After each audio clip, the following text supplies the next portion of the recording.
The Kailasha temple is one of the largest rock-cut ancient Hindu temple located at Ellora. भाई ये कहाँ located है? एलोरा में located है. ELLORA एलोरा में लोकेटेड है. It was build by whom? ये जो कैलाशा टेम्पल है किसने बनाया था? I am absolutely amazing. Priyanshu Rathi, आप कैसे हो? Everything's good, everything's going good. Let's start. Hello sir, hello जी, हेलो.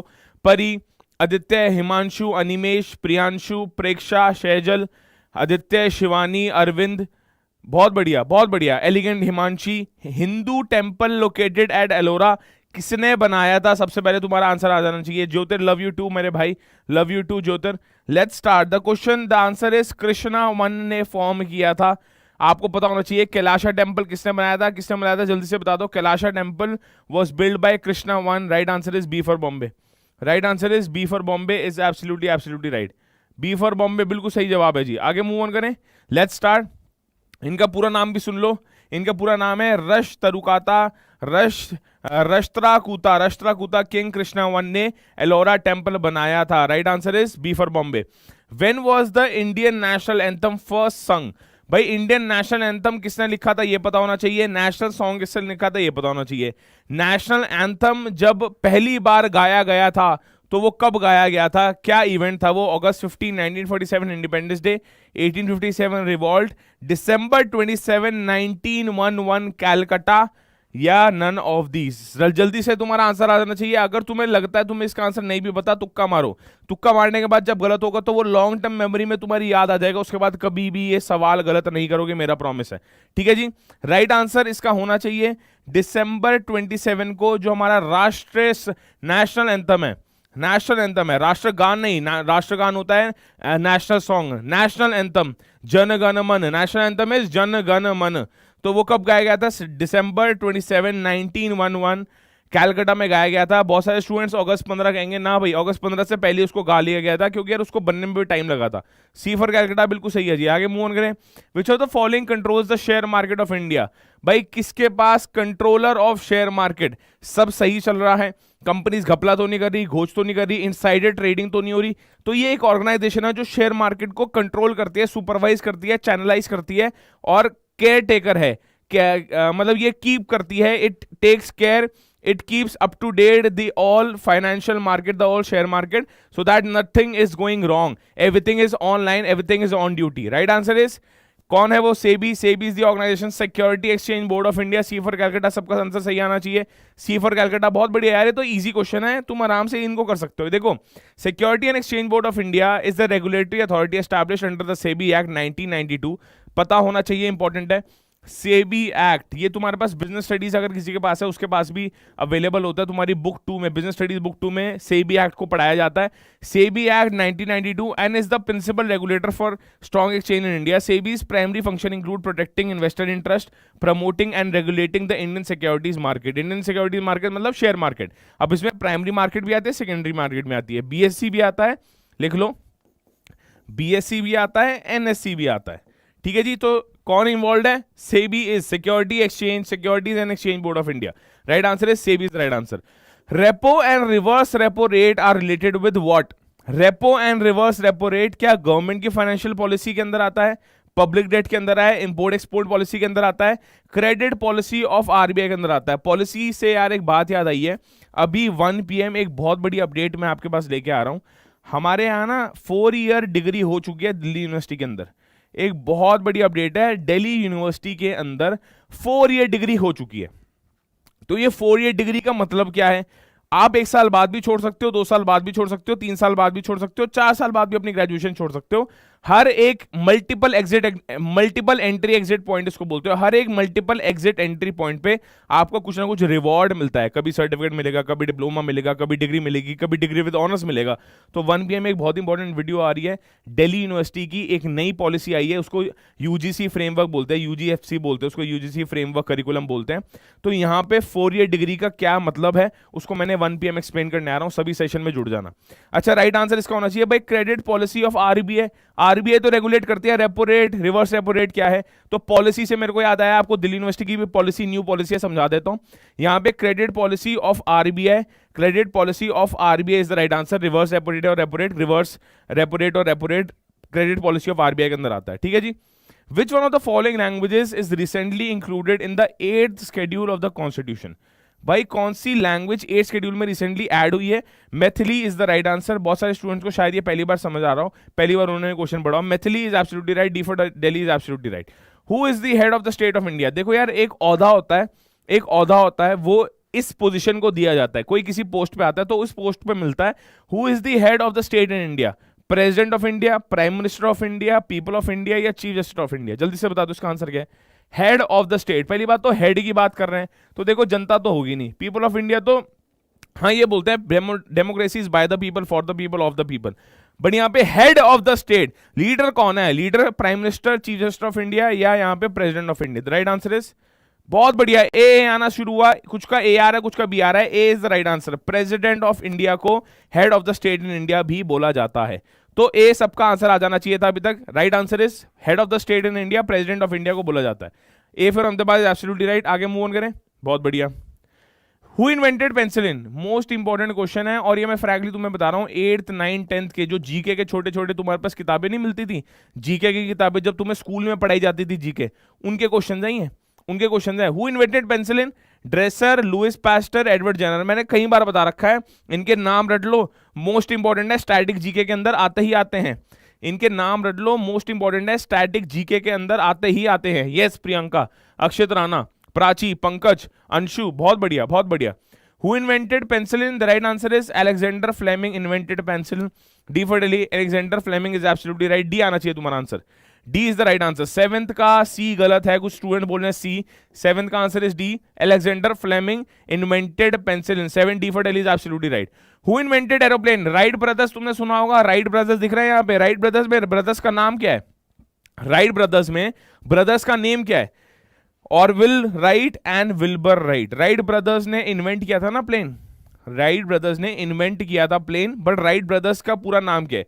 ऑरविले राइट और विल्बर राइट। अब याद रहेगा यस और नो। कभी कभी इस पे भी घुमा के क्वेश्चन पूछ लेते हैं कि यार राइट ब्रदर्स के नेम बताओ, करेक्ट नेम क्या है उनके, तो ये दोनों उनके करेक्ट नेम है। C for Calcutta is right answer. 8th का सी फॉर कैलकाटा बिल्कुल सही है, कोई प्रॉब्लम नहीं है। Ryder cup is associated with which sport? Ryder cup कौन से स्पोर्ट के साथ रिलेटेड है? इंपॉर्टेंट है, very very very important question. और एक फेमस प्लेयर हैं इसी स्पोर्ट के, उनको Ryder cup, he is the record holder, उनको राइडर कप मैक्सिमम टाइम्स मिल रखा है। उनके ऊपर उनका नाम है टाइगर, टाइगर करके उनका नाम है। उनके ऊपर फिर केस भी आया था, उनकी वाइफ ने उनके ऊपर केस लगाया था मॉलेस्टेशन का, कुछ डाइवोर्स हो गया था उनका, कुछ ऐसे सीन। टाइगर वुड्स याद है? यस और नो? तो right answer is golf is the right answer. Ryder cup किससे एसोसिएटेड है? Golf is the right answer. Very good, very good, very good, very good. Right answer is golf. Which among the following cup or trophy is awarded for women in the sport of badminton? मतलब एक sport है badminton के अंदर women को कौन सी trophy दी जाती है? बहुत बढ़िया, कौन सी ट्रॉफी दी जाती है बैडमिंटन के अंदर विमेन को? Webb Ellis, Wisden trophy, Derby cup या उबर कप? जल्दी से बता दो भाई आंसर क्या होगा इसका। गोल्फ सही है, गोल्फ तो पिछले वाले का आंसर बिल्कुल सही था। आगे आगे आ जाओ। टाइगर श्रॉफ नहीं, it's not Tiger Shroff. Right answer is, भाई किसको कप और ट्रॉफी दी जाती है women in the sport of badminton? कौन सा कप है वो? Uber cup is absolutely right. Uber cup या अबर कप या उबर कप इसकी राइट प्रोनाउंसिएशन है। सी फॉर कैलकाटा है, right answer is C for Calcutta. 11th question पे आ जाओ। Which day is celebrated as world red cross day? Most important, world red cross day कब celebrate किया जाता है? वर्ल्ड रेड क्रॉस डे कब सेलिब्रेट किया जाता है? The right answer is May 8th। May 8th को सेलिब्रेट किया जाता है। Right answer is May 8th।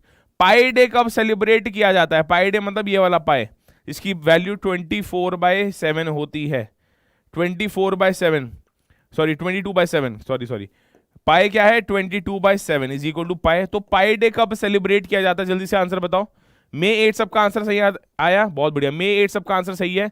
Pi day जल्दी से बता दो, राइट आंसर क्या होगा? Right answer is pi day is celebrated on, बहुत बढ़िया बहुत बढ़िया बहुत बढ़िया। Pi day is celebrated on March 14 is the right answer. March 14 को ही पाई डे मनाया जाता है। March 14 is absolutely right. March 14 is absolutely right. Which of the following prominent leaders road the book citizen Delhi?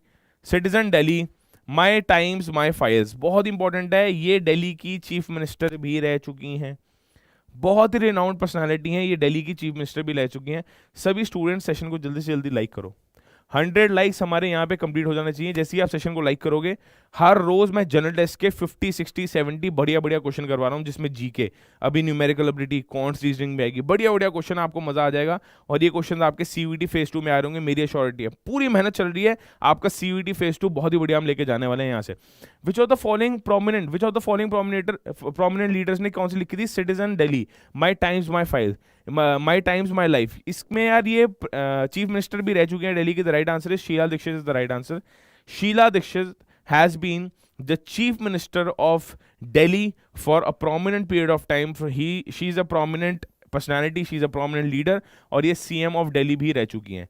Harshvardhan BJP को represent करते हैं, शीला दीक्षित कांग्रेस को represent करती हैं, अरविंद केजरीवाल आम आदमी पार्टी को रिप्रेजेंट करते हैं। करंटली चीफ मिनिस्टर कौन है? Arvind Kejriwal. Currently chief minister कौन है? Arvind Kejriwal is the right answer. कोई प्रॉब्लम तो नहीं है? अरविंद केजरीवाल चीफ मिनिस्टर है। शीला दीक्षित की बुक है citizen Delhi, my times my files. Right answer is a for Ahmedabad is absolutely right. आगे आ जाए, शीला दीक्षित बिल्कुल सही है। Who wrote social harmony? बहुत बढ़िया, सोशल हार्मनी एक किताब है, किसने लिखी है जल्दी से बताओ। सर मेरे टेलीग्राम ग्रुप पे पता नहीं इतने लोग आ गए, मतलब समझ नहीं आया कहाँ से इतने लोग आ गए। अच्छा इतने लोग आ गए, क्यों? आप टेलीग्राम ग्रुप पे ज्वाइन हो तो आपको कोई ना कोई मैसेज कर रहा होगा उस केस में। डाउट क्लियर करें, बताइए आयुष्मान त्रिपाठी आपके क्या डाउट्स है, बताइए एक बार। चलो यहाँ पे बताओ भाई, who wrote social harmony? Social harmony एक बुक है, किसने लिखी थी? Right answer is Narendra Modi. हमारे प्राइम मिनिस्टर नरेंद्र मोदी जी ने ये बुक लिखी हुई है सोशल हार्मनी, तुम्हें पता होना चाहिए, इनकी बहुत फेमस बुक है। इसका हिंदी वर्जन का, सोशल हार्मनी को हिंदी लैंग्वेज में कन्वर्ट करके दिखाओ, कमेंट करके बताओ, तुम्हें पता लग जाएगा इसका आंसर क्या है। नरेंद्र मोदी जी ने सोशल हार्मनी एक बुक है वो लिखी है। Right answer is C for Calcutta. ना ना ना, Narendra Modi ji is the right answer. What is the full form? Very very important, बहुत इंपॉर्टेंट क्वेश्चन है, बहुत मजेदार, लाजवाब, मजा आ जाएगा तुम्हें क्वेश्चन पढ़ के, मेरा प्रॉमिस है। What is the full form of CCTV? CCTV full form क्या? देखो यार, टीवी तो टेलीविजन होता है, ट्रांसफर वोल्टेज है नहीं, टर्म विजन है नहीं, टेलीविजन होता है, टीवी का मतलब television, close circuit television, close conductor television. Conductor थोड़ा यहाँ पे, सर्किट तो जरूर, close circuit television is the right answer. Circuit मतलब एक क्लोज सर्किट में आपकी सर्वेलेंस जब करे, जो सर्वेलेंस करते हैं कैमराज, उसको क्या बोलते हैं? सीसीटीवीज। तो यहाँ पे सीसीटीवी की फुल फॉर्म तुम्हें पता होनी चाहिए, close circuit television, closed circuit television. The right answer is B for Bombay is right answer. सभी स्टूडेंट्स देखो, सभी स्टूडेंट्स ने क्या किया? विजन दिख रहा है भाई, सीसीटीवी से क्या होता है? विजन दिखता है, सर्वेलेंस दिखती है, सबका आंसर गलत हो गया, विजन नहीं है। इसका right answer is closed circuit television. CCTV की फुल फॉर्म पता लग गई है, बी फॉर बॉम्बे। सीसीटीवी की फुल फॉर्म पता लग गई है आपको, आदित्य, हर्षित अग्रवाल, फातिमा, अभी, किम, बहुत बढ़िया। Right answer is B for Bombay. What is the full form of LCD? एक एलसीडी, एक एलईडी, ये टेलीविजन के वेरिएंट्स हैं, न्यू वेरिएंट्स जो आए हैं, मतलब जो नई टेक्नोलॉजी आई है टेलीविजन स्पेस के अंदर, जो भी तुम व्यूइंग एक्सपीरियंस तुम्हारा एनहांस करने के लिए एलसीडी आया है। तो एलसीडी में लिक्विड तो आता है, ये तो हमें पता है भाई। उसके बाद crystal display, crystal device, display होता है ना क्योंकि टीवी देख रहे हो तुम, तो right answer is liquid crystal display. B for Bombay is absolutely right. B for Bombay इसका सही आंसर होना चाहिए भाई, सबका आंसर सही आया, B for Bombay is right answer. B for Bombay सबका सही आंसर आया, येस और नो? यहाँ पे liquid crystal display is the right answer. Right answer is liquid crystal display. अच्छा, which name is use for the project to modernise the ports in India? मतलब इसको बोलते हैं पोस्ट मॉडर्नाइजेशन। पहले तो हमने पोर्ट्स बनाए इंडिया के अंदर, बट वो थोड़े आउटडेटेड होते जा रहे हैं, उसमें नई टेक्नोलॉजी का इंटीग्रेशन हो रहा है, नई टेक्नोलॉजी इंट्रोड्यूस करी जा रही है, तो उसको बोलते हैं पोस्ट मॉडर्नाइजेशन। क्या बोलते हैं इसको? Post modernization. तो ये post modernization of India, post modernization of ports in India, इसको टर्म दिया जाता है। ये इस प्रोजेक्ट का नाम क्या है ये पूछना चाह रहे हैं। प्रोजेक्ट का नाम क्या है? Golden quadrilateral, diamond quadrilateral, Sagarmala project या Bharatmala project? The right answer is Sagarmala project is the right answer, C for Calcutta. Port modernisation under, अच्छा इसमें पोस्ट मॉडर्नाइजेशन तो बोला ही जाता है, पोर्ट मॉडर्नाइजेशन भी बोला जाता है under Sagarmala. A roadmap has been prepared for increasing the Indian port capacity to over 3,500 million tons per year by 2025 to cater to the growing traffic. This includes port operation efficiency improvement. सिर्फ नए ports खोलना ही हमारा task नहीं है, सिर्फ नए ports खोलना ही हमारा टास्क नहीं है. जो पुराने पोर्ट्स हैं उनकी एफिशिएंसी बढ़ानी है, उनके प्रोडक्ट में इंप्रूवमेंट करनी है, टेक्नोलॉजी में इंप्रूवमेंट करनी है, उनकी प्रोडक्टिविटी इंक्रीज करनी है. ये जो आपका सागरमाला प्रोजेक्ट है उसका टास्क है, उसका एम है, परव्यू है, विजन है. तो सागरमाला प्रोजेक्ट याद रहेगा मॉडर्नाइज करने के लिए पोर्ट्स इन इंडिया, उनको बढ़ाना भी है. जो करंट पोर्ट्स ऑलरेडी एस्टैब्लिश है उनकी कैपेसिटी को इंक्रीज भी करना है, नए पोर्ट्स भी खोलना है, जो करंट पोर्ट्स हैं उनको भी ठीक करना है. राइट और रॉन्ग? राइट और रॉन्ग? ठीक है भाई, आगे बात समझ. Sagarmala project is right answer. 17 का C. Which of the following is the most important raw material for generation of power in India? Most important raw material क्या होगा भाई फॉर जनरेशन ऑफ पावर? तुम्हें पता है ना, कोल से सबसे ज्यादा पावर जनरेट होती है. Coal is the right answer. Coal सबसे मोस्ट इंपॉर्टेंट यार रॉ मटेरियल, और रियलिटी में इंडिया के पास ये अबंडेंस में भी अवेलेबल है, इसलिए बोल सकते हैं most important raw material for generation of power in India. Coal is the right answer. क्या है भाई इसका आंसर? बहुत बढ़िया, बहुत बढ़िया. Coal is absolutely right. A for Ahmedabad, coal is absolutely right. बहुत बढ़िया, बहुत बढ़िया. Coal is absolutely right. आगे आ जाए. Which of the following art is associated with Mallika Sarabhai? Mallika Sarabhai कौन है? ये है जी मल्लिका साराभाई. ये है. ये क्या कर रही हैं इस समय? Social service, classical dance, classical music या प्रोटेक्शन ऑफ एनवायरनमेंट? ये इंपॉर्टेंट नेम है, पर्सनालिटी का नेम है, आपसे पूछा जा सकता है. मल्लिका साराभाई. मल्लिका साराभाई कौन से फील्ड से रिलेटेड हैं? किस फील्ड की फेमस पर्सनालिटी हैं ये? The right answer is classical dance. B for Bombay. 19 का B for Bombay. Classical dance is absolutely right. आगे मूव ऑन करें. Who amidst the following is a distinguished painter? Painter का मैंने यार आपको यहाँ पे फोटो भी दिखा दी. ये पेंटर हैं, इनके बारे में यहाँ पे बात हो रही है. यहाँ पे पेंटर के बारे में यहाँ पे बात हो रही है. तो पेंटर की फोटो यहाँ पे, फेमस पेंटर की फोटो भी मैंने आपको यहाँ पे लगा के दिखा दी. Just a moment. ये रही, ये पेंटर है, इनके बारे में यहाँ पे बात हो रही है. इन पेंटर की फोटो भी मैंने यहाँ पे आपको लगा दी. अच्छा, बहुत सारे लोग ये बोलेंगे कि ये तो वो हैं कोई मिल गया में जो आपका कोई मिल गया के अंदर ऋतिक रोशन की मम्मी का क्या नाम था? जल्दी से बताओ क्या नाम था? ऋतिक रोशन की मम्मी का क्या नाम था? कोई बोलेगा ये वो वैसी सी लग रही है. ये सो नो वैसी सी लग नहीं रही तुम्हें ये? बट ये फेमस पेंटर है. पेंटर का नाम क्या है? Amrita Shergil is the right answer. C for Calcutta is right answer. Amrita Shergil. बिल्कुल बढ़िया, बिल्कुल बढ़िया, बिल्कुल बढ़िया. राइट आंसर इज सी.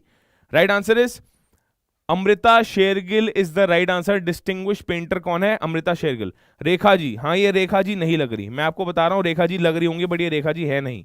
ये रेखा जी है नहीं. This is not Rekha ji. ये रेखा नहीं है, ये है Amrita Shergil. Right answer is C for Calcutta. 20th का सी फॉर कैलकाटा सही है. अस्निकोमीटर इज एसोसिएटेड विद. बहुत अच्छा यूज केस है इसका. अस्निकोमीटर. स्नीकोमीटर होता क्या है? स्निकी भी बोलते हैं इसको, स्नीको भी बोलते हैं, स्नीकोमीटर भी बोलते हैं. स्नीकोमीटर करता क्या है? जैसे तुम क्रिकेट के अंदर ये यूज होता है, पहले ही बता देता हूं, ये क्रिकेट के अंदर यूज होता है. क्रिकेट तुम खेल रहे हो और बहुत बार तुमने स्क्रीन पे देखा होगा, जैसे ही बॉल जाती है बैट्समैन के पास थ्रू करती है और उसको विकेट कीपर पीछे पकड़ के बोल देता है हाउ इज दैट. वो क्लेम करता है कि ये तो आउट हो गया, क्योंकि उसकी स्निक, क्या होता है? स्निक. उसकी स्निक जो है, उसकी स्निक लगी है उसके बैट के एज पे. तो क्या बोलता है? How is that. फिर वो स्नीकोमीटर पे चेक करते हैं. कैसे? साउंड से चेक करते हैं, वाइब्रेशंस होती हैं, समझ रहे हो? तो स्नीकोमीटर क्या होता है? क्रिकेट में यूज होता है. जैसे ही बैट्समैन कर रहा होता है और तुम्हें हल्का सा वो फिर रिप्ले ऐसे दिखाते हैं, फिर समझ गए कैसे रिप्ले होता है? ऐसे करके रिप्ले दिखाते हैं, फिर दिखाते हैं कि भाई स्निक लगा है नहीं लगा. उससे साउंड से आइडेंटिफाई करते हैं, वाइब्रेशन से आइडेंटिफाई करते हैं. Right answer is cricket is the right answer. Snickometer कहाँ यूज होता है? क्रिकेट के अंदर. Snickometer commonly known as a snicko is use in televising. अच्छा, उसको टेलीवाइजिंग मतलब दिखाने के लिए, televising cricket to graphically analysis sound and video and show whether fine noise और snick occurs a ball passes a bat. Bat पे वो touch होके गई है नहीं गई, समझ गए? Right answer is cricket is the right answer. The national game of Bhutan. बहुत इंपॉर्टेंट है यार ये. मैंने मेजॉरिटी अपने टीम मेंबर से भी पूछा नेशनल गेम ऑफ भूटान के, वो बता नहीं पाए. तुम्हारा आंसर क्या होना चाहिए? National game of Bhutan is cricket, badminton, football, archery. The right answer is national game of Bhutan. The right answer is archery is the right answer. देखो यार, भूटान में आर्चरी खेला जाता है, वही नेशनल गेम है भूटान का. Right answer is archery is the right answer. कोई प्रॉब्लम तो नहीं है? D for Delhi, archery is absolutely right. Which city plays host to international Ambedkar conclave in 2021? जो इंटरनेशनल अंबेडकर कॉन्क्लेव है, पहली बात तो दिसंबर 2021 का जीके का क्वेश्चन है, करंट अफेयर्स का क्वेश्चन है, कब का लिख लो, कौन से करंट अफेयर्स का क्वेश्चन है, दिसंबर 2021। दिसंबर 2021 का इंटरनेशनल अंबेडकर कॉन्क्लेव 2021 के अंदर कौन से सिटी में कंडक्ट करवाया गया था? The right answer is New Delhi is the right answer. New Delhi में कंडक्ट करवाया गया था। इसमें प्रेसिडेंट पहले के, इससे पहले जो प्रेसिडेंट थे, अब जो करंट प्रेसिडेंट है उनका नाम लिख दो, उससे पहले जो प्रेसिडेंट थे राम कोविंद, अपना जो इससे पहले प्रेसिडेंट है वो आए थे इसमें स्पेशल गेस्ट, चीफ गेस्ट बनके। तो न्यू दिल्ली में ये कंडक्ट करवाया गया था इंटरनेशनल अंबेडकर कॉन्क्लेव 2021, रामनाथ कोविंद। ठीक है जी, right answer is New Delhi में कंडक्ट करवाया था। ठीक है जी। Who has been appointed as the chairman, मैंने इनकी फोटो यहाँ पे लगवा दी है। Who has been appointed as the chairman of ITDC. ITDC क्या होता है? Indian tourism development corporation. ये गवर्नमेंट का एक डिपार्टमेंट है और ये भाई साहब ये हमारे पॉलिटिशियन हैं, बीजेपी के काफी रिनाउंड पॉलिटिशियन, इनको आपने न्यूज मीडिया में देखा होगा। He is also a spokes person of BJP. और जो भी रूलिंग पार्टी है, जैसे यहाँ पे जो हमारी रूलिंग पार्टी है बीजेपी अभी सेंटर में रूल कर रही है, तो ये उनको रिप्रेजेंट करते हैं, मीडिया से बात करते हैं। तो राइट आंसर इज कौन है? Sambit Patra ji is the right answer. Sambit Patra is the chairman of Indian tourism development corporation. Right answer is chairman of ITDC, Sambit Patra is the right answer. B for Bombay is right answer. आगे move on करें। What is the name of India's first biometrics based digital processing system in airports? बहुत important question है और ये अब बहुत सारे airports में देखो, जितने भी यार कोऑर्डिनेटर, जितने भी मेट्रोपॉलिटन है, जैसे मुंबई हो गया, चेन्नई हो गया, कोलकाता हो गया, न्यू दिल्ली हो गया, तो इनमें ये डिजिटल प्रोसेसिंग सिस्टम लगना शुरू हो गया है। इस सिस्टम के अकॉर्डिंग तुम्हें कुछ आइडेंटिटी प्रूफ लेने की जरूरत नहीं है, तुम्हारा फेशियल रिकग्निशन हो जाएगा। देखो ऐसे कुछ इस प्रकार से तुम्हारा फेशियल रिकग्निशन हो जाएगा। Face value, step by step process to enable yourself to facial scans and airport. मतलब तुम्हारा फेशियल स्कैन से ही पता लग जाएगा कि तुम कैसे सिटीजन हो, तुम कहाँ जाने वाले हो। तुम्हारी टिकट भी तुम्हें दिखाने की जरूरत नहीं पड़ेगी, तुम्हारे फेशियल स्कैन से सब कुछ हो जाएगा। बता रखा है स्कैन, क्यूआर कोड, स्टेप्स यहाँ पे बता रखे हैं। तो ये biometrics based digital processing system airports में नाम क्या दे रखा है इसका? The right answer is Digi Yatra is absolutely right. लिख लो, इसका नाम है डीजी यात्रा। जस्ट अ मोमेंट, इसका नाम है Digi Yatra. B for Bombay, Digi Yatra is absolutely right. Digi Yatra, बहुत बढ़िया बहुत बढ़िया। The right answer is Digi Yatra, बिल्कुल सही आंसर है। Which Indian born economist to be appointed as the first deputy managing director of IMF. अब तो ये बन चुकी हैं, 2021 का करंट अफेयर है, इंपॉर्टेंट करंट अफेयर है। First deputy Indian born economics हैं ये, और first deputy managing director of IMF. इनकी फोटो भी मैंने यहाँ पे लगा दिया जी, फोटो यहाँ पे मैंने लगा दिया। First deputy managing director of IMF कौन है? जल्दी से बता दो सभी स्टूडेंट, जल्दी से जल्दी सेशन को लाइक कर दो यार, साथ साथ में लाइक करते जाया करो। अब यहाँ पे 100 स्टूडेंट से ज्यादा देख रहे हैं, 100 लाइक्स अभी तक हुए नहीं। 100 लाइक्स अभी अभी कंप्लीट करो। यस प्राची बताओ क्या बोल रहे हो? Pankaj, Yuvika, Payal, right answer is Gita Gopinath. ऐसा नहीं हो सकता यार तुमने इनका नाम न्यूज में सुना ही ना हो, ऐसा हो ही नहीं सकता। गीता गोपीनाथ की फोटो अब दिख गई तुम्हें? यस और नो? गीता गोपीनाथ की फोटो दिख गई। ये फर्स्ट डेप्यूटी मैनेजमेंट डायरेक्टर, और अभी भी currently she is holding this position. Currently she is at this position and holding this position. Deputy managing director of IMF कौन है? गीता गोपीनाथ। और यहां पे उनकी फोटो मैंने लगा दी आपके रेफरेंस चेक के लिए, रिकॉल करने में आसानी होता है। Gita Gopinath is absolutely right. Ministry of Rural Development has signed an MOU with which company to empower local businesses and SHGs, self help groups। लिख लो, कहीं तुम भूल गए हो इसकी। सेल्फ हेल्प ग्रुप्स की यहाँ पे बात कर रहे हैं, सेल्फ हेल्प ग्रुप्स की यहाँ पे बात कर रहे हैं। मिनिस्ट्री ऑफ रूरल डेवलपमेंट ने एक मेमोरेंडम ऑफ अंडरस्टैंडिंग साइन किया है एक कंपनी के साथ, ताकि वो लोकल बिजनेसेस और एसएचजीस को सपोर्ट कर सके, उनके बिजनेसेस को और एनहांस कर सके। तो यहाँ पे कौन सी कंपनी है? Amazon, Flipkart, eBay, Myntra. देखो यार, ये जितनी भी ministry of social development, ministry of rural development, ये सारी लोकल कंपनीज को ज्यादा प्रेफर करेगी, इंडियन बेस्ड कंपनीज को ज्यादा प्रेफर करेगी। अमेजॉन, ईबे, मिंत्रा नहीं, मिंत्रा खैर इंडियन है, बट यहाँ पे right answer is Flipkart. Amazon और ईबे इंटरनेशनल कंपनीज है, फ्लिपकार्ट और मिंत्रा इंडियन कंपनीज है। Flipkart is the right answer, B for Bombay. Flipkart is absolutely right, B for Bombay is right answer. Flipkart के साथ इन्होंने एमओयू साइन किया है, B for Bombay is right answer. Which country launch the better health smoke free campaign? Better health smoke free campaign एक campaign है जो एक country ने लॉन्च किया है। ये कंट्री पहले आई थी इंडिया के ऊपर इन्वेट करने के लिए, रूल करने के लिए। They stood in this country, they remain in the country for more than hundreds of years. तो ये कंट्री का नाम बता दो भाई, एक हिंट मैंने तुम्हें दे दिया ताकि तुम्हें प्रॉब्लम ना हो। फ्लिपकार्ट बिल्कुल सही आंसर है उसका, यस एब्सोल्युटली, बहुत बढ़िया। आप सबका रिस्पॉन्स बहुत अच्छा आ रहा है, कंटिन्यू रखो, ऐसे रिस्पॉन्सेस को आप कंटिन्यू रखो, और जैसे जैसे आप सही देते जा रहे हो आपको अपने आप को +5 दो। अगर आपका आंसर गलत जा रहा है तो -1 दो, क्योंकि सीवीटी के अंदर ये सब होने वाला है। ये मार्किंग स्कीम सीवीटी की मार्किंग स्कीम है, ये आपको काफी हेल्प करने वाली है जज करने के लिए आपका स्कोर आ कितना रहा है। The right answer is UK, United Kingdom, Britain, London के अंदर यार ये हो रहा है। Known as the better health smoke free campaign, it is calling on smokers to discard the unhealthy habit as a new year resolution. The British government has launched a new initiative urging smokers. ये British government ने initiative लिया है जो smokers को अर्ज करती है कि यार टीनेजर्स भी तुमसे इन्फ्लुएंस हो रहे हैं, मत स्मोक करो, there are 4 times are more likely to do so, do not smoke, do not influence. और एक न्यू ईयर रेजोल्यूशन लो, न्यू ईयर रेजोल्यूशन लो कि अब आप यहाँ पे स्मोक नहीं करोगे। तो better health smoke free campaign कहाँ हुआ है? यूके के अंदर। आगे आ जाए। For which product the GST council had decided to defer the increase. Defer का मतलब होता है डिले करना, डेफर मतलब होता है टू डिले।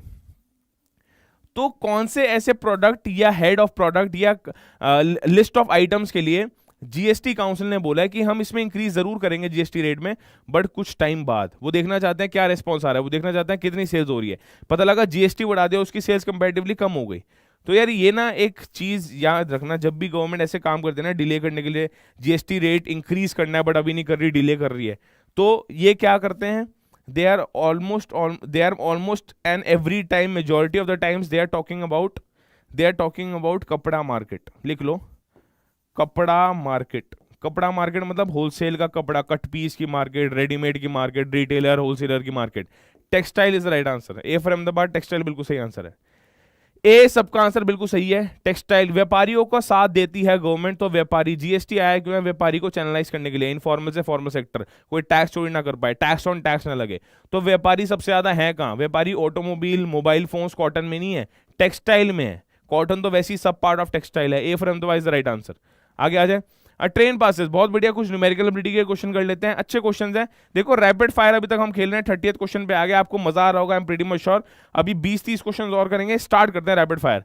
देखो train passes 50 meters long platform in 14 seconds and a man standing on the platform in 10 seconds. देखो यार जब यहाँ पे एक ट्रेन एक मैन को क्रॉस करती है in some seconds, that means it is covering its own distance. Let the train distance be x। अब इसने जब एक man standing on a platform x/10, तो ये क्या आ गई? Speed of the train x/10। क्यों? उसने x अपनी लेंथ 10 सेकंड के अंदर कवर करी, तो यहाँ पे distance upon time is equal to speed आ गया, इज इक्वल टू s1 आ गया। कोई प्रॉब्लम तो नहीं है। Similarly a train passes a 50 meter long platform in 40 seconds. इसका मतलब ये है x प्लस, भाई अपने खुद की तो लेंथ उसने कवर करी होगी, प्लस अपनी खुद की भी लेंथ कवर करी और एक प्लेटफॉर्म की भी लेंथ कवर करी, कितने? 14 मिनट्स में। ये भी इसकी क्या होगी? स्पीड। इसको भी हम क्या लिखेंगे? इसको भी हम लिखेंगे s1, इसको लिखेंगे s1। अब ये भी s1 है, ये भी s1 है, बस इन दोनों को इक्वेट कर दो, तुम्हारा x की वैल्यू निकल के आ जाएगी। इन दोनों को इक्वेट करो, x की वैल्यू निकल के आ जाएगी। क्या आएगी? x/10 is equal to x plus 15/14, क्योंकि दोनों की स्पीड है। तो ये क्या आएगा? 14x is equal to 10x plus 500। तो कितना आएगा? 4x is equal to 500, x is equal to 50 meter है ना, 14 सेकंड है। ठीक है, ठीक है, तो 4 सेकंड में करी होगी 50। ठीक है, 14x is equal to 4x is equal to 500 divided by 4। ये तो मीटर पर सेकंड आ गई। ये क्या आ गई? मीटर पर सेकंड। हमें क्या निकालना है? Kilometre per our. देखो ना, किलोमीटर पर आवर देखा, कुछ नहीं करना, 500 डिवाइड बाय 4 इंटू 18/5 कर दोगे, आंसर आ जाएगा 100 हो गया। 4 ये 50 आना चाहिए, ये 10 आना चाहिए, 2 2 जा 45 is the right answer. 45 kilometre per our is absolutely right. 45 kilometre per our बिल्कुल सही आंसर है इसका। एक बार दोबारा एक्सप्लेन करके दिखाता हूं मैं आपको क्या मैं बोलना चाह रहा हूं। भाई एक ट्रेन ने 50 मीटर्स लॉन्ग प्लेटफॉर्म 14 सेकंड में पार किया, ध्यान से समझना, अपना खुद का length, and a man standing on the platform in 10 seconds. जब भी वो किसी मैन को क्रॉस करती है, राइट आंसर इसका होना चाहिए D for Delhi, 45 is right answer. जब भी वो किसी मैन को क्रॉस करती है तो वो खुद का लेंथ कवर कर रही है। इन शॉर्ट खुद का लेंथ है वो 10 सेकंड में कवर कर रही है, और 50 मीटर्स डिस्टेंस 14 सेकंड में, मतलब 10 सेकंड तो उसको खुद का लेंथ कवर करने में लगे होंगे। 50 मीटर्स डिस्टेंस 4 सेकंड में कवर करती है। इसका मतलब ये है, अगर ये 15 मीटर्स डिस्टेंस हो गया और ये टाइम हो गया, तो स्पीड निकाल सकता हूं मैं। स्पीड आ गया 50/4। 500/4 नहीं आना चाहिए, 50/4 आना चाहिए। क्या आना चाहिए? 50/4। अब 50/4 तो मीटर पर सेकंड है, इंटू किलोमीटर पर आर के लिए क्या करते हैं हम, इंटू 18/5 करते हैं, इंटू क्या करते हैं, इंटू 18/5। तो यहाँ पे इंटू 18/5 जब किया तो क्या आया, 2 2 जा 2 9 जा 5 10 जा 2 5 जा 9 5 जा 45 इज राइट आंसर। डी सब का आंसर आ गया, डी सब का आंसर आया, यस और no. An athlete runs 200 meters in 24 seconds, his speed kilometer per hour, बहुत बढ़िया। Distance upon time, distance upon time क्या होता है, distance upon time, distance upon time speed हो गया। अब उसको किलोमीटर पर आवर में चेंज करना है तो इंटू 18/5 कर दूंगा, काम खत्म। ये देखो 2 12 जा 2 1 0 0 जा, ठीक है जी, 5 2 0 जा 6 2 जा 6 3 जा 2 10 जा 30 is the right answer. 3 into 10 कुछ नहीं करना, काटा पीटी करके सॉल्व करना है, राइट आंसर इज 30। काटा पीटी करके सिर्फ और सिर्फ सॉल्व करना है, राइट आंसर इज 30। 10 men, बहुत इंपॉर्टेंट क्वेश्चन है, अच्छा क्वेश्चन है, बताओ भाई इसका आंसर क्या होगा। 10 men and 15 women together can complete a work in 6 days। तो बताओ कैसे लिखो, ऐसे लिखो 10 men plus 15 women can complete a work in 6 days, can complete a work in 6 days, कोई प्रॉब्लम तो नहीं है। It takes 100 days for one man alone to complete the same work। अच्छा, एक मैन कितने दिन में करता है, 100 डेज में। तो तुम्हें पता है भाई क्या अप्रोच रहनी चाहिए, लेट टोटल वर्क, 6 और 100 का एलसीएम लगा दो, लेट टोटल वर्क बी 300। क्यों, एलसीएम ऑफ 6 एंड 100 कितना होगा, जल्दी से बताओ। एक्स बहुत इजी था, very good. Total work LCM of 6 and 100 क्या होगा, LCM of 6 and 100, LCM of 6 and 100 ये तो 300 होता है, तो एलसीएम ऑफ 6 एंड 100 300 आ गया। इसका मतलब ये है 1 m की एफिशिएंसी, मतलब 1 मैन की एफिशिएंसी 300/100 3 हो गई, कोई प्रॉब्लम तो नहीं है। सिमिलरली इनकी एफिशिएंसी निकाल लो, 10 मैन प्लस 15 वुमेन की एफिशिएंसी कितनी होगी, 300/6 50 हो जाएगी। अब यहाँ पे जो मैन है, एक मैन की एफिशिएंसी कितनी आ गई, 3, तो ये कितना आ जाएगा, एक मैन की एफिशिएंसी 3 है तो 10 मैन की efficiency 10 × 3 is equal to 15W plus 15W is equal to 50। यहाँ पे 15W, इसको सॉल्व करके क्या आएगा, 15W is equal to 50 minus 30 20। तो एक वुमेन की एफिशिएंसी 20/15 होगी, कोई प्रॉब्लम तो नहीं है। एक वुमेन की एफिशिएंसी कितनी होगी, 20/15। एक मैन की एफिशिएंसी 3 है, एक वुमेन की एफिशिएंसी 3 है, एक वुमेन की एफिशिएंसी 20/15 है। How many days will be required for 1 women alone to complete the work. ध्यान से समझ लो, अब हम बेसिक्स पे आते हैं। भाई एक वुमेन की एफिशिएंसी 20/15 है, काम कितना है जल्दी से बताओ, काम कितना है, 300 काम है। एक वुमेन की एफिशिएंसी 20/15 मतलब डिवाइड बाय 15 ऊपर चला जाएगा, तो देखो क्या आ रहा है, 15 × 15 225 डेज लगेंगे एक वुमेन को पूरा का पूरा काम खुद करने के लिए। Right answer is B for Bombay, 225 is right answer. B for Bombay 225 is absolutely right. समझते हैं क्यों, जब तुमने एक वुमेन की एफिशिएंसी निकालनी है, एक वुमेन की एफिशिएंसी का मतलब वो एक दिन में कितना करती है, भाई उसको टोटल 300 काम करना है। मैंने क्या बताया यहाँ पे, उसको टोटल 300 काम करना है, टोटल 300 काम करना है तो 300 आ गया, डिवाइडेड बाय एक दिन में वो 20/15 काम करते हैं, उस पर डिवाइड कर दिया, तो राइट आंसर इज 225। उसको काटा पीटी सॉल्व करके 225 इज राइट आंसर, 225 सही है। द सम ऑफ, बहुत बढ़िया, आगे आ जाओ। The sum of the present ages of a father and his son is 60 years। Okay जी, तो present age of father F plus S is equal to 60 लिख देता हूं, एक इक्वेशन ये हो गई। 6 years ago father's age, 6 years ago मतलब F minus 6, father's age was 5 times the age of the son. ये तो बड़ा इजी है यार, तो यहाँ पे S माइनस 6 हो जाएगा। बस इन दोनों को एक और, एक इक्वेशन ये बन गई, ये एक इक्वेशन ये बन गई। सन की एज आफ्टर 6 years क्या होने वाली है ये निकालना चाह रहे हैं। अगो का मतलब होता है पहले, आफ्टर का मतलब होता है यहां से बाद में, अगो का मतलब होता है उससे पहले, मतलब 6 years ago मतलब F माइनस 6। अगर यार मेरी आज एज 6 है, सॉरी अगर आज मेरी एज 20 है तो 6 years ago 20 माइनस 6 14 नहीं होगी। सिमिलरली फादर की एज माइनस 6 मतलब 6 years ago, सन की एज माइनस 6 मतलब S माइनस 6। तो इसको सॉल्व करेंगे, काटा बीटी करके सॉल्व करते हैं, देखते हैं तो कितना आ गया, F minus 6 is equal to 5S minus 30। अच्छा, F is equal to 60 minus S, इसके according F is equal to 60 minus S, तो यहाँ पे लिख देता हूँ 60 minus S minus 6 is equal to 5S minus 30। ठीक है जी, तो यहाँ पे 90 माइनस 6 कितना हो गया, 90 माइनस 6 हो गया 84, तो ये आ जाएगा 84 is equal to 5S plus S 6S। Son की एज आ गई 84 डिवाइडेड बाय 6, 6 1 जा 4 जा 14 is the right answer. B for Bombay 14 सबका आंसर सही है। बी फॉर बॉम्बे 14 सबका, देखो अभी आंसर नहीं है, ये आंसर नहीं है, मैं बताता हूं क्यों। This is not the right answer. 14 years तो सन की करंट एज है, 6 साल बाद उसकी क्या एज होगी, 14 + 6 = 20 इज द राइट आंसर। ये आंसर नहीं है, 20 years is the right answer. 20 years is the right answer प्यारे बच्चों। ना ना ना ना ना, 1 जा और 6 जा 1 6 16 होगी उसकी प्रेजेंट एज। अगर कोई तुमसे पूछे प्रेजेंट एज ऑफ सन क्या है, तो वो है 16, सॉरी प्रेजेंट एज ऑफ सन क्या है, वो है 14। प्रेजेंट एज ऑफ सन क्या है, 14, ठीक है 14 है, क्योंकि यहां पे आया था 84 डिवाइड बाय 6, 6 1 6 6 4 24 प्लस 6 साल बाद 14 + 6 20 ईयर्स होगी, तो right answer is 20 is the right answer. 20 20 20 absolutely, D for Delhi is the right answer. At present the ratio of ages of Arun and Dinesh is इतना, after 6 years Arun's age will be 26 years, what is the age of Dinesh at present. बहुत बढ़िया, कुछ नहीं है यार यहाँ पे, age of Arun and Dinesh A/D = 4x/3x, ये लिख सकते हो, कोई प्रॉब्लम नहीं है। 6 साल बाद अरुण की जो एज है वो 26 हो जाएगी, इसका मतलब ये है 4x + 6, तो यहां भी 4x + 6 लिख देते हैं, = 24। इसकी एज कितनी होगी आफ्टर 6 years, अरुण एज जितना, इसकी एज कितनी होगी, ओके तो वो 4 के मल्टीपल में होगा, सॉरी ये 24 नहीं आएगा, ये कितना आएगा 26, ये आएगा 26, ठीक है। तो अगर मैं 4x, तो x की वैल्यू 4x + 6 = 26 करता हूं, तो 4x = 20, तो उसकी प्रेजेंट एज अगर 20 है तो x की वैल्यू कितनी आ गई 4।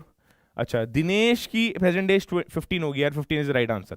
देखो अरुण की प्रेजेंट एज 20 है, दिनेश की 15 है, तभी तो इन दोनों का रेशो 4:3 आएगा, 4:3 आ गया। अब 6 साल बाद अरुण की एज, तो 20 + 6 = 26 ईयर्स हो जाएगी, तो हमारा assumptions बिल्कुल सही है।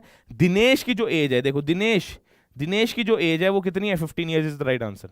15 is absolutely right, right answer is Dinesh की प्रेजेंट एज कितनी है, 15 ईयर्स। बहुत बढ़िया, 15 इज द राइट आंसर। आगे मूव ऑन करें, B for Bombay is the right answer. What will be the cost of fence, fence मतलब बाउंड्री, यहां पे लिख लो फेंस मतलब बाउंड्री, फेंस मतलब बाउंड्री।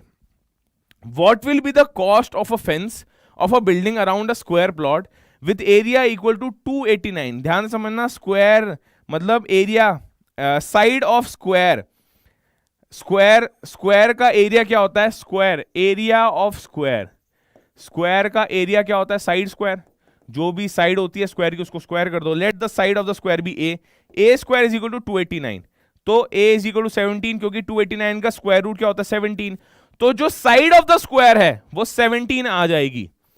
अब प्राइस पर foot of the fence of the building is 58। ध्यान से समझना, मेरे पास एक साइड आगे स्क्वायर की, पेरीमीटर कितना होगा 17 × 4, क्योंकि 4 इंटू साइड क्या होता है, पेरीमीटर ऑफ द स्क्वायर। एक साइड 17 के, 7 × 4 = 51, सॉरी 7 × 4 = 68, 17 × 4 = 68, तो यहां पे आना चाहिए 68। अब 68 इज द पैरामीटर, लिख लो यहां पे 68 इज द पैरामीटर। हर एक फुट का प्राइस 58 है, तो क्या करेंगे 68 × 58, क्या करेंगे 68 × 58, कोई प्रॉब्लम तो नहीं है।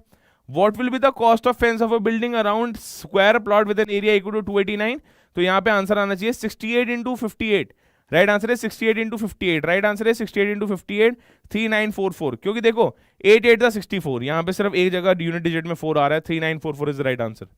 3944 इज एब्सोल्युटली राइट। आगे आ जाए, 3944 बिल्कुल सही है भाई, ये गलत है आंसर, ये मैं आपको पहले बता रहा हूं, यहां से गलत है, ए 3944 बिल्कुल सही आंसर है। आगे आ जाए, the area of a square is equal to 5 times the area of a rectangle. अच्छा, area of a square, very good very good very good. The area of a square, सबका आंसर बिल्कुल सही है यार, 3944 बिल्कुल सही है। ये वाला क्वेश्चन एक बार करो, एक बार ये वाला क्वेश्चन करो।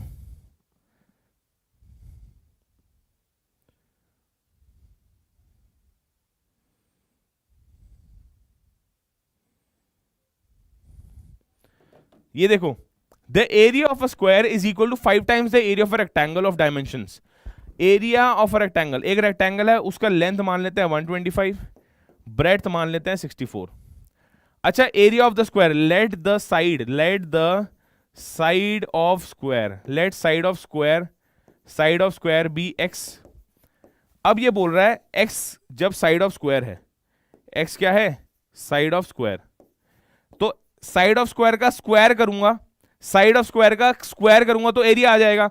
The area of a square is equal to 5 times, तो area of a square is equal to 5 times the area of rectangle. Area of rectangle क्या है, 125 इंटू 64। ये देखो क्या करूंगा अब, तो x square is equal to 5, ये कितना हो गया 5 इंटू 5 इंटू 5, इसको एक्सपैंड कर दिया। 64 को कैसे लिख सकते हैं, 8 इंटू 8। ये देखो तो x की वैल्यू क्या आएगी, ये इनमें से एक 5 आ जाएगा, इसमें से एक 5 आ जाएगा, इसमें से एक 8 आ जाएगा। साइड ऑफ द स्क्वायर क्या होगी, ये साइड हम निकाल रहे हैं अभी तक, ये मत समझना कुछ और निकाल रहे हैं, साइड निकाल रहे हैं। साइड ऑफ द स्क्वायर क्या होगी, 5 इंटू 5 25 इंटू 8 कितना आ गया 200।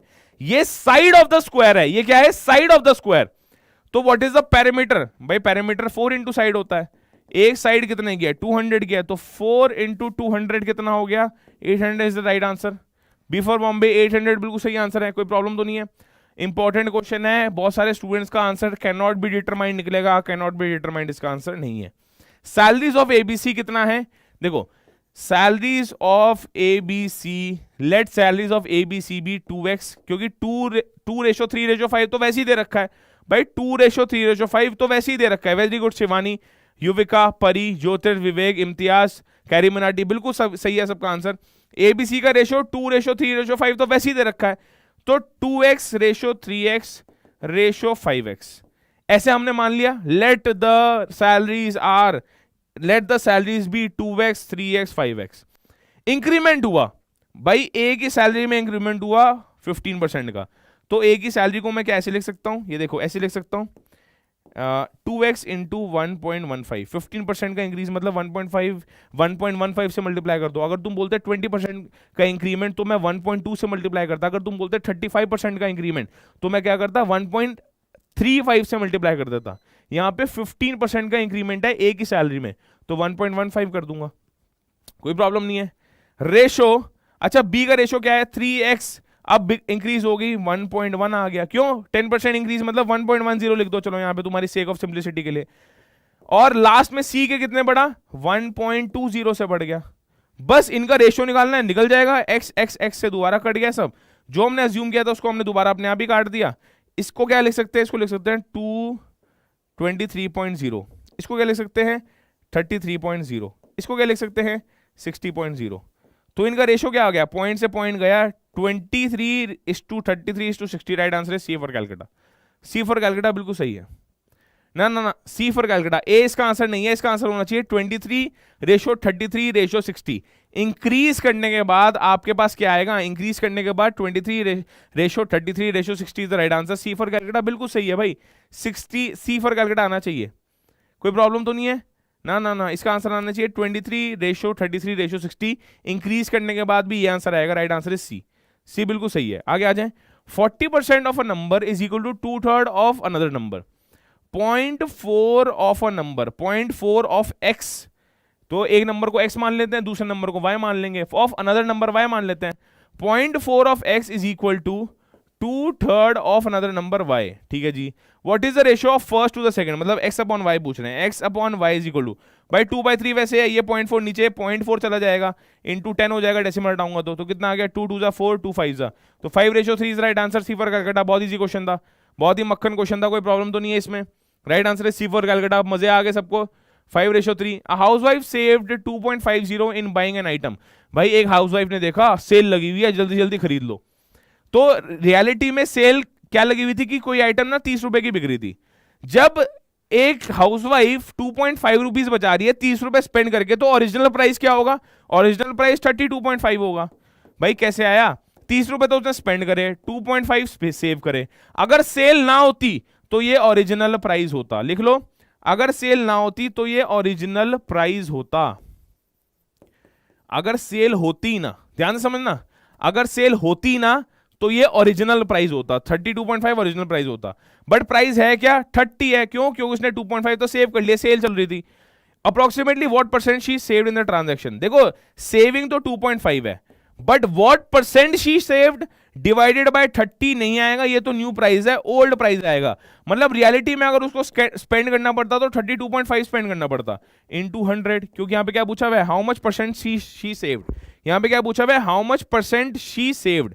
डेसिमल से डेसिमल गया, 25 5 जा 25 1 जा 25, कितना बच गया ये 75 3 जा, तो 500 डिवाइड बाय 13 कुछ 6 500 डिवाइड बाय 13 500 डिवाइड बाय 13 6 से जा रहा है 65, 4 से जा रहा है 7 से जा रहा है 7 से जा रहा है 21 91, तो कितना आ गया 5 5 से आ गया ना, 5 1 जा 5, सॉरी ये कुछ गलती होगी, 5 5 जा ये कितना आएगा 5 5 जा 5 6 जा 30 5 5 जा 35, सॉरी 5 5 जा 25, ये आ गया 5 1 जा 5 13 जा। 100 बाय 13 को क्या लिख सकते हैं, 100 बाय 13 को 13 7.7 आएगा इसका आंसर। अप्रोक्सीमेटली निकालना है, देखो यहाँ पे क्या निकालना है अप्रोक्सीमेटली, तो 7.7 इज द राइट आंसर, कोई प्रॉब्लम तो नहीं है। 7.7 इज एब्सोल्युटली राइट, कोई प्रॉब्लम नहीं होनी चाहिए। 7.7 इसका आंसर बिल्कुल सही है, 7.7 इसका आंसर बिल्कुल सही है, कोई प्रॉब्लम तो नहीं है, वेरी गुड, 7.7 बिल्कुल सही है। देखो आपको 800 को 2 पार्ट्स में डिवाइड करना है, so that the simple interest for 3 years at 5% may be equal to the simple interest on the second part for 5 years at 9%। इसका मतलब बताऊं क्या है, एक को मान लो इक्वेशन बनाने जा रहा हूं, लेट्स से एक पार्ट P है, P को R कितना है, रेट ऑफ इंटरेस्ट कितना है भैया 3 5 अपॉन 100, इसका simple interest is equal to remaining part कितना हो जाएगा 8000 माइनस P, क्योंकि हमें 8000 को डिवाइड करना है, P इंटू 3 इंटू 5 बाई 100, देख लो P into 3 into 5 by 100 is equal to 8000 minus P, ये दूसरे का प्रिंसिपल है, into 5 into 9 into 5 into 9 upon 100। तो क्यों क्या बोल रखा है भाई, सिंपल इंटरेस्ट इन दोनों का सेम होना चाहिए, 100 से 100 गया, 5 से 5 गया, 3 से 3 गया, तो क्या इक्वेशन आ जाएगी, P इज इक्वल टू, इस इक्वेशन को मैं यहां लिख रहा हूं, P is equal to 24,000 minus 3P, तो P की वैल्यू कितनी आ जाएगी 6000। अगर P की वैल्यू 6000 है तो दूसरे की वैल्यू 8000 माइनस 6000 कितनी आ जाएगी 2000, तो 8000 का बाइफर्केशन इस प्रकार से करेंगे, राइट आंसर है C for Calcutta, right answer is ना, पहली बात तो 6 7 8 ना 6000 and 2000 will be the right answer, C for Calcutta बिल्कुल सही है, इसमें राइट आंसर आएगा सी फॉर कैलकाटा। 8000 को जब मेरे को 2 पार्ट्स में डिवाइड करना है, तो यहां पे मैं एक तो 6000 से करूंगा और एक मैं किससे करूंगा, एक मैं करूंगा 2000 से, तो तभी मेरा जो सिंपल इंटरेस्ट है, एक मैंने 3 इयर्स के लिए 5% पे डाला हुआ है, ये 6000 वाली वैल्यू होगी, और दूसरा मैंने 5 ईयर के लिए 9% पे मारा हुआ है, वो 2000 की वैल्यू होगी, तभी इन दोनों का सिंपल इंटरेस्ट बिल्कुल सेम होगा। सी बिल्कुल सही आंसर है, सी बिल्कुल सही आंसर है। आगे आ जाए, Ankit borrowed some money at the rate of 3% for the first 4 years, okay जी, एट द रेट ऑफ 4%। पहले देखो, पहले 3 इयर्स के लिए अंकित ने पहले 4 इयर्स के लिए पहले 4 इयर्स के लिए अंकित ने 3% पर एनम पे लिया, फिर नेक्स्ट 3 इयर्स के लिए अंकित ने कितने पे लिया 4% पर एनम पे लिया, और लास्ट 7 इयर्स के लिए and rate of 9% for the period beyond. अच्छा, लास्ट कितने इयर्स का टोटल उसने लोन लिया, उसने टोटल लोन लिया 9 इयर्स का, 4 + 3 7 हो गए, तो 2 इयर्स का लोन उसने कितने पे लिया होगा, 2 इयर्स का लोन लिया होगा 9% पे, 2 इयर्स का यहाँ पे लोन उसने लिया 9% पे, ठीक है जी, कोई प्रॉब्लम नहीं है। If he pays a total simple interest of 21,000 at the end of 9 years, okay, how much money did he borrow, उसने कितना मनी उठाया और उसने at the end of the day कितना 21,000 रुपए दिया।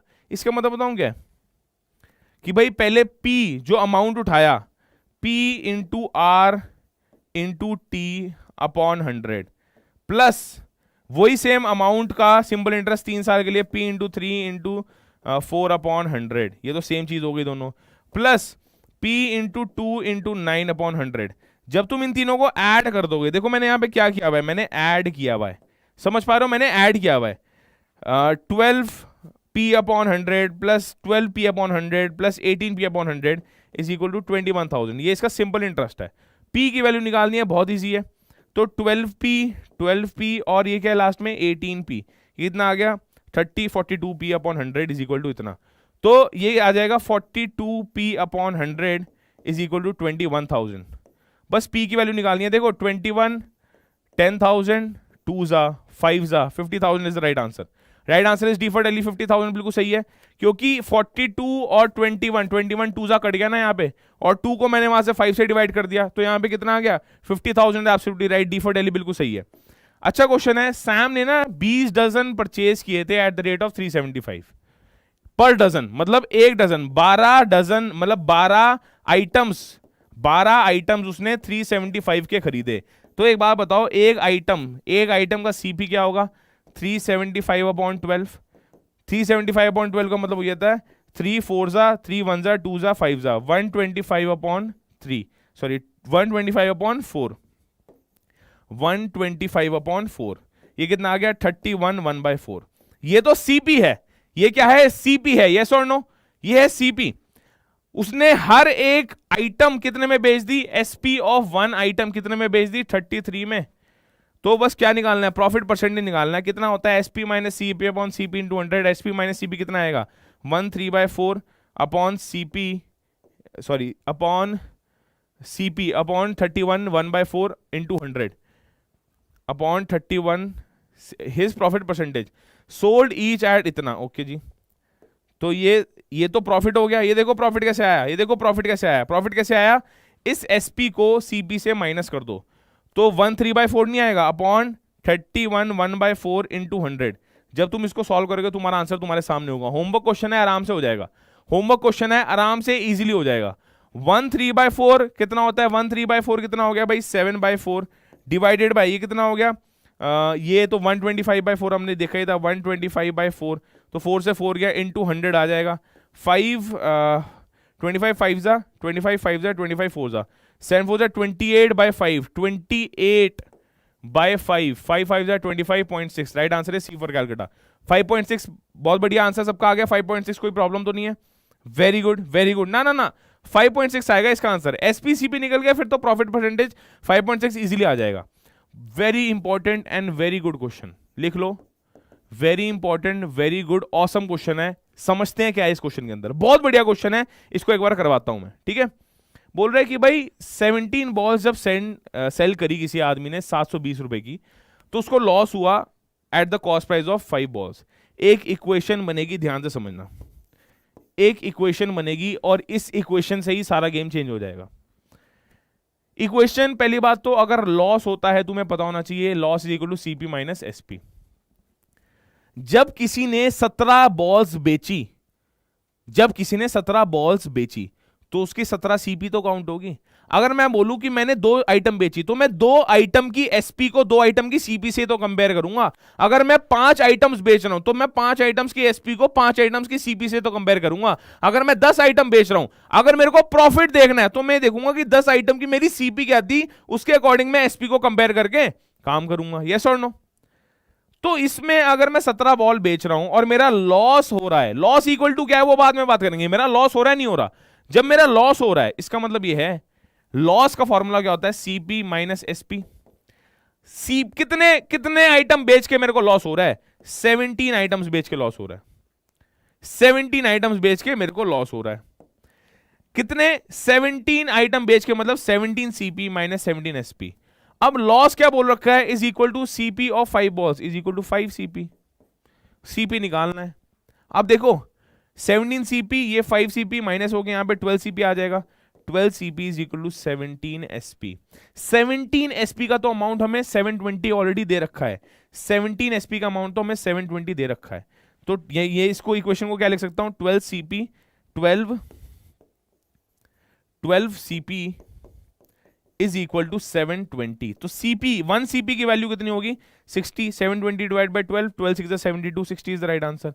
तो cost price of a ball CP, cost price of 1 ball 60 is the right answer. Cost price of 1 ball 60 is absolutely right. Right और रॉन्ग? 45th का D for Delhi बिल्कुल सही है भाई, बढ़िया क्वेश्चन था. Average of 5 consecutive odd numbers is 61. 5 consecutive odd numbers का मतलब बताऊं क्या? Let the consecutive odd numbers be x minus 4, x minus 2x, x plus 2, x plus 4. ये देखो x minus 4, x minus 2x, x plus 2, x plus 4, ये मेरे 5 consecutive numbers हैं. 1 2 3 4 5. ठीक है जी, 1 2 3 4 5 मेरे 5 कंसेक्यूटिव नंबर्स हैं. इसका एवरेज 61 है, इसका मतलब x की वैल्यू 61 है। ये मैं बता चुका हूं, मिडिल टर्म हमेशा वही टर्म होती है जो एवरेज टर्म हो। जब भी तुम, चाहे वो कंसेक्यूटिव हो, चाहे वो कंसेक्यूटिव इवन हो, चाहे ऑड हो, चाहे कंसेक्यूटिव नंबर्स हो, उससे फर्क नहीं पड़ता। चाहे कंसेक्यूटिव इवन हो, चाहे कंसेक्यूटिव ऑड हो, चाहे कंसेक्यूटिव हो, उससे फर्क नहीं पड़ता। x की वैल्यू यहां पे कितनी आएगी? 61। What is the difference between the highest and the lowest? यार हाईएस्ट एंड द लोएस्ट का डिफरेंस तो मैं वैसे ही बता दूंगा, 8 है। इसमें तो 61 की भी जरूरत नहीं है, 8 इज द राइट आंसर। चाहे तुम यहां पे x इक्वल टू 61 पुट कर लो, तब भी इसका आंसर क्या होगा भाई? कंसेक्यूटिव ऑड नंबर्स में फर्स्ट का और लास्ट का डिफरेंस तो हमेशा 8 ही होगा। यस और no? Right answer is 8 is the right answer. ये तो 61 अगर ना भी देते ना, तब भी कोई लोड नहीं थी, कोई घबराने की एक बार बात नहीं थी। चलो होमवर्क क्वेश्चन है, जल्दी से लिखो। जितने क्वेश्चंस आज हमने किए और हम क्वेश्चंस कंटिन्यू करेंगे नेक्स्ट क्लास में। सभी स्टूडेंट्स ये होमवर्क क्वेश्चन जल्दी से इसका स्क्रीनशॉट ले लो यार। The weight of the teacher, teacher का वेट तुम्हें बताना है, स्क्रीनशॉट ले लो इसका और मेरे को कमेंट करके बताना है इसका आंसर क्या होगा। 8 बिल्कुल उसका सही आंसर है। इसका आंसर क्या होगा? इसका आंसर मेरे को जल्दी से बताओ एक बार। और सभी स्टूडेंट्स लर्न करो तो लाइव लर्निंग ऐप डाउनलोड कर लें, क्योंकि ये सारी चीजें जो मैं आपको पढ़ा रहा हूँ आज, लर्न करो एप्लीकेशन पे आपके पास अवेलेबल होती है विद सॉल्यूशंस। लर्न करो एप्लीकेशन आपने डाउनलोड करी, वहां के स्टोर सेक्शन में जाना। स्टोर सेक्शन में आपको एक फ्री बैच दिखेगा। फ्री बैच के अंदर जितनी भी यूट्यूब पे लाइव क्लासेस हैं उनकी पीडीएफ्स अवेलेबल है। फ्री बैच के अंदर फ्री मॉक टेस्ट हमने डेवलप कर रखे हैं, फ्री पीडीएफ्स आपके पास हैं, आपको बहुत सारे resources free of cost learn करो एप्लीकेशन में मिल जाएंगे। अगस्त एसएस बैच हमने कुछ मॉक्स डेवलप कर रखे हैं आपके अंडरस्टैंडिंग के लिए, फेज 1 के अकॉर्डिंग। फेज 1 के अंदर यार जैसे अकाउंटेंसी के लेंदी मॉक्स थे, तो वो सारी चीजें इंटीग्रेट कर रखी है पेड बैचेस के अंदर।